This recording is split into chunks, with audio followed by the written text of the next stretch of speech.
हम बोल रहे थे कि कवर करेंगे, स्पेशली जो इकोनॉमिक्स वाले पार्ट है। जैसे आप लोग देखेंगे बॉन्ड हुआ या डिबेंचर हुआ, ठीक, या शेयर एंड इक्विटी। ये होता क्या है आप ये समझ लीजिए।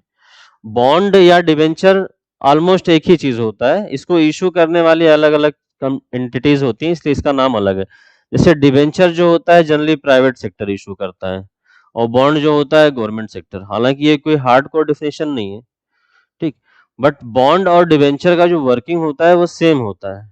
बॉन्ड और डिबेंचर में वर्किंग क्या है कि इसमें आपको फिक्स परसेंट ऑफ रिटर्न मिलेगा इर्रेस्पेक्टिव ऑफ योर प्रॉफिट और लॉस।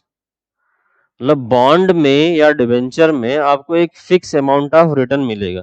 जैसे मान लीजिए आपने ये 100 रुपये का बॉन्ड लिया है, अब इसमें अगर लिखा है कि आपको 5% इंटरेस्ट और 1 ईयर मेच्योरिटी पीरियड के बाद आपको 5% इंटरेस्ट के साथ पैसा मिलेगा, तो after 1 year of maturity period you will get 105 rupees irrespective of the loss और प्रॉफिट ऑफ दैट कंपनी। इससे मतलब नहीं कि कंपनी का लॉस हो रहा है या प्रॉफिट हो रहा है।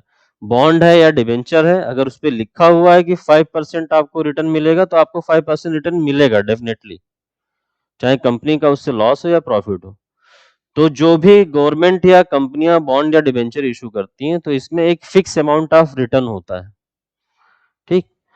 शेयर या इक्विटी में क्या होता है, इसमें आपको प्रॉफिट या लॉस को शेयर करना पड़ता है। जैसे मान लीजिए आपने 10% शेयर या इक्विटी लिया किसी कंपनी का, क्लियर। अगर आपने 10% शेयर या इक्विटी लिया है, अब कंपनी का मान लो 100 रुपये अगर प्रॉफिट हो रहा है, ठीक है, तो कंपनी क्या करेगी, आपके साथ 10 रुपया शेयर करेगी प्रॉफिट। लेकिन अगर कंपनी का लॉस हो रहा है तो आपको 10 रुपये लॉस हो जाएगा, 10%, जिस हिसाब से कंपनी का लॉस होता है। तो शेयर या इक्विटी में क्या होता है, एक फिक्स अमाउंट ऑफ रिटर्न नहीं होता है, फिक्स अमाउंट ऑफ रिटर्न नहीं होता है शेयर या इक्विटी में। इसमें क्या होता है, आप कंपनी के साथ शेयर जब लेते हैं कंपनी का तो उसके साथ प्रॉफिट और लॉस को शेयर करते हैं। अगर कंपनी का 10% प्रॉफिट है, अगर कंपनी का 100 रुपये प्रॉफिट है, आपका 10% का शेयर है तो आपको 10 रुपये मिल जाएंगे। अगर कंपनी का लॉस हो रहा है तो आपका भी उसी हिसाब से लॉस होगा, क्लियर। तो अगर आपको फिक्स रिटर्न चाहिए होगा तो आप बॉन्ड या डिबेंचर में इन्वेस्ट करिए, और आपको अगर शेयर चाहिए, प्रॉफिट या लॉस में शेयर चाहिए, तो आपको शेयर या इक्विटी में इन्वेस्ट करना चाहिए, क्लियर है।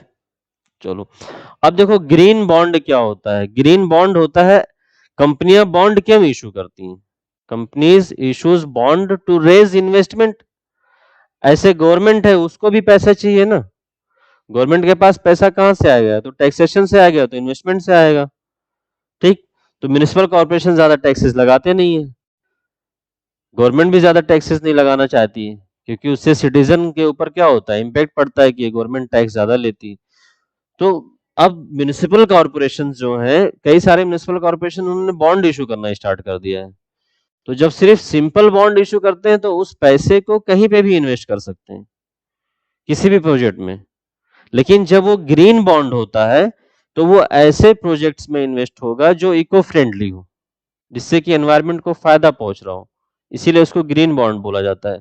और कोई म्युनिसिपल कॉर्पोरेशन इशू करता है तो उसको म्युनिसिपल ग्रीन बॉन्ड बोला जाता है, क्लियर है। तो ये इसके